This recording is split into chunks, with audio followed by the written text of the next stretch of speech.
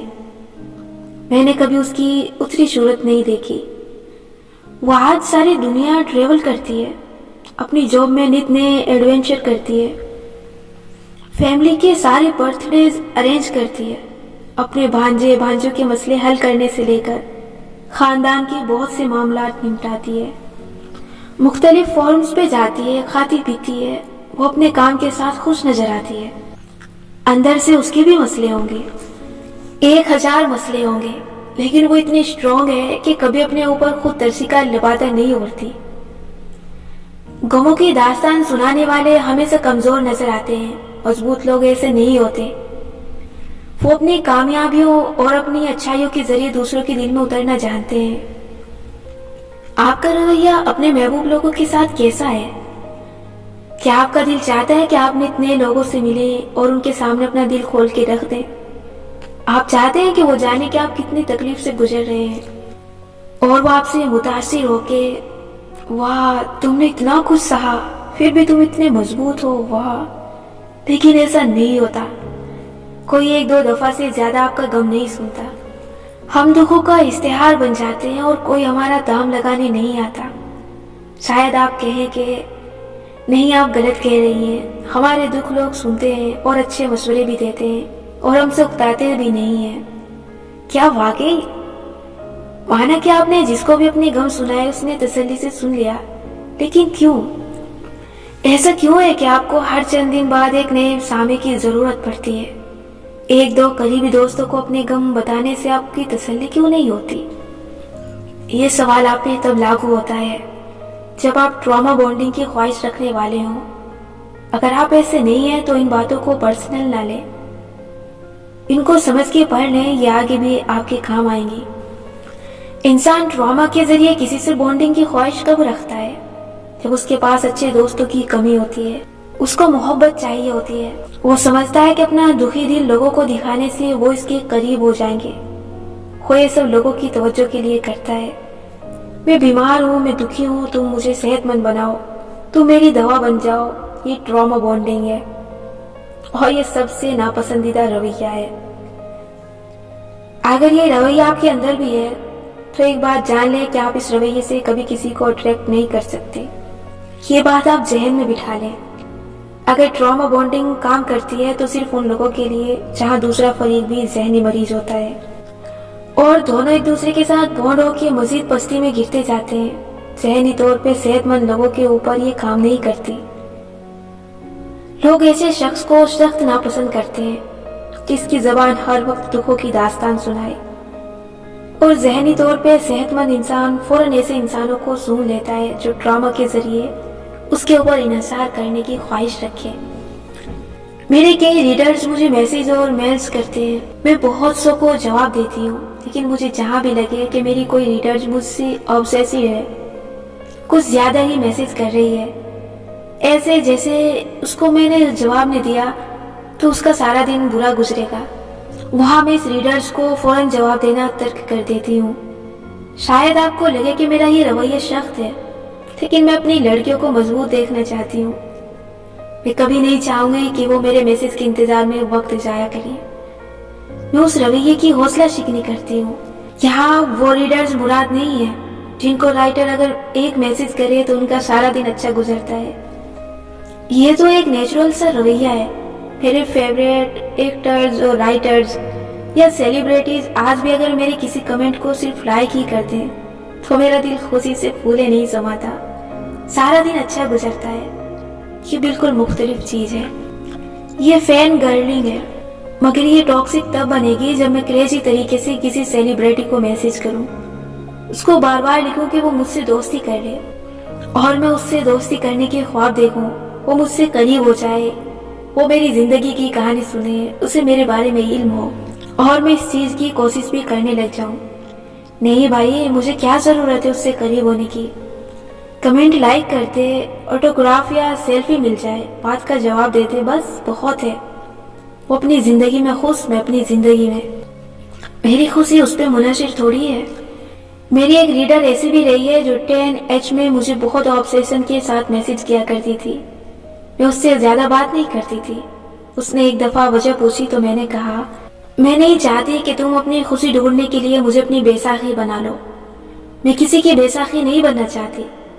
وہ لڑکی اس بات کو سمجھ گئی. وہ اس فیز سے نکل آئی. میں نے اس لڑکی کو واقعتاً گرو ہوتے دیکھا. وہ اپنا ہیرو خود بن گئی. آج وہ ایک کامیاب کیریئر وومین ہے اور اب اس کی میرے ساتھ بہت اچھی دوستی ہے، کیونکہ جب میں نے اسے ایک آزاد خود انحصار انسان بنتے دیکھا تو مجھے اس سے بات کرنا اور اس سے دوستی کرنا اچھا لگنے لگا. ہمارا تعلق بیلنس ہو گیا. لیکن کئی برس پہلے اگر میں ہر وقت اس کو توجہ دیتی، اس کو فکس کرنے کی کوشش کرتی، تو یہ چیز اس کو مزید میرے اوپر انحصار کرنا سکھاتی. یہ ہم دونوں کے لیے نقصان دہ تھا. یوں وہ کبھی آزاد نہ ہو سکتی. آپ کسی کو نصیحت کر سکتے ہیں، راستہ دکھا سکتے ہیں، لیکن آپ اس کو اس کے ٹراما سے نہیں نکال سکتے، سوائے اس کے کہ آپ ایک سائیکولوجسٹ ہوں. آپ نے کسی کا سائیکولوجسٹ بننا بھی نہیں ہے. آپ نے کسی دوسرے انسان کو بدلنے کی کوشش نہیں کر لی. اب آتے ہیں ایک اہم سوال کی طرف. اگر آپ کو یہ مرض لاحق ہے تو اس سے کیسے نکلا جائے؟ آپ نے اپنے ماضی کا جائزہ لینا ہے. اگر آج کل آپ کسی کی ایسی ہی محبت یا بانڈنگ میں مبتلا ہیں تو میں یقین سے کہہ سکتی ہوں کہ یہ ایسا پہلی دفعہ نہیں ہوا. اس سے پہلے بھی کئی دفعہ آپ ایسے تعلقات میں بن چکے ہوں گے. یہ آپ کا پیٹرن آف بیہیویئر بن گیا ہے. پیٹرن آف بیہیویئر کسی ایسے عمل کو کہا جاتا ہے جو آپ بار بار اسی طرح کی سچویشن میں گرفتار ہو جانے کے بعد کرتے ہیں. مثلاً آپ کو کوئی پسند آ جاتا ہے، بالا فرض کوئی ٹیچر یا کوئی دوست. رومان میں محبت کو چھوڑ دیں، سادہ صاف ستھری محبت کی بات کر لیں. آپ کو کوئی پسند آ جاتا ہے، مگر چونکہ آپ کا بیہیویئر پیٹرن مسلسل غم سنا کے لوگوں کو اپنی طرف مائل کرنا ہے، تو آپ ہر نئے محبوب کے ساتھ وہی کریں گے جو پچھلے کے ساتھ کیا تھا. یہ ہر کچھ عرصے بعد کسی نئے انسان کے ساتھ جذباتی وابستگی ہو جانا دراصل محبت نہیں ہوتی. یہ ایموشنل ایڈکشن ہوتی ہے جو صرف آپ اپنی توجہ کی کمی اور محرومی کو دور کرنے کے لیے قائم کرتے ہیں. آپ نے آج سے اس پیٹرن کو توڑنا ہے. آج سے ابتدا کریں. یہ اصول بنائیں کہ جب تک کوئی آپ سے نہ پوچھے آپ اپنے غم نہیں سنائیں گے، نہ آپ اپنی خوشی سنائیں گے. غم آپ نے اپنے اندر دفن کر لینے ہیں. آپ نے اپنی اسٹرگل کی داستان لوگوں کو نہیں سنانی. ہر بات ہر ایک کے لیے نہیں ہوتی. شاید آپ کہیں کہ بانٹنے سے غم ہلکا ہوتا ہے. ہاں، اس وقت جب آپ غم سے گزر رہے ہوں. آپ صرف ایک دو لوگوں کے پاس جائیں، ان سے مسئلے کا حل دریافت کریں، اور جب اس سے نکل آئیں تو اس بات کو بار بار نہ دہرائیں. غم صرف تب سنائے جاتے ہیں جب وہ تکلیف دیتا ہے. جب وہ ایسا ٹراما بن جائے جو کئی برس بعد بھی تندرست نہ ہو تو آپ دوستوں سے بات کریں، تھراپی میں جائیں. لیکن ماضی میں گزرے غم ہر ایک کو سنانے کے لیے نہیں ہوتے. محبوب کو سنانے کے لیے تو بالکل نہیں ہوتے. اس غم میں اللہ تعالیٰ نے آپ کو ڈالا تھا. اس غم سے اللہ تعالیٰ نے آپ کو نکال دیا. یہ شکر کا وقت ہے، نہ کہ لکیر پیٹنے کا. اگر آپ بار بار ہر آئے گئے کے سامنے اپنے رونے روتے رہیں گے تو آپ کبھی آگے نہیں بڑھ سکیں گے. غم آپ نے صرف اس شخص کو سنانا ہے جو آپ کو کوئی ایسی بات بتا سکے جو آپ کو معلوم نہ ہو. جیسے میری ایک دوست کو بہت عرصے بعد معلوم ہوا کہ میں ایک حادثے سے گزری ہوں. ہم ایک شہر میں رہتے تھے، پھر بھی کبھی میں نے اسے نہیں بتایا. اس نے بہت حیرت سے کہا کہ تم نے مجھ سے شیئر بھی نہیں کیا. تو میں نے اسے کہا کہ ہاں، تم سے شیئر کرنے کا فائدہ کیا تھا؟ تم مجھے کوئی ایسی بات نہیں بتا سکتی تھی جو مجھے خود سے معلوم نہ ہو. ہماری کہانیوں اور ڈراموں میں لڑکیوں کو فیری ٹیلز والی شہزادیاں دکھایا جاتا ہے. کانچ کی جوتی بہنیں وہ لوگوں کے مظالم جھیل رہی ہوتی ہیں، اور اگر ان کی زندگی میں کوئی خوشی آ جائے تو ان کو ڈر ہوتا ہے کہ وہ 12 بجے کے بعد ان سے چھین جائے گی، کیونکہ وہ صرف گدوں اور چوہوں کی مستحق ہیں، شاہی بگیوں اور شہزادوں کی نہیں. ایسی لڑکیاں خود کو نازک اور چھوئی موئی سی بنا کے رکھتی ہیں، جو ڈیوٹی سے لگ کے کسی ایسے شخص کا انتظار کرتی ہیں جو کانچ کا سلیپر ہاتھ میں لیے ان کو ڈھونڈتا ہوا آئے گا. کانچ کا جوتا پہنتے ہی، دوسرے الفاظ میں شادی ہوتے ہی.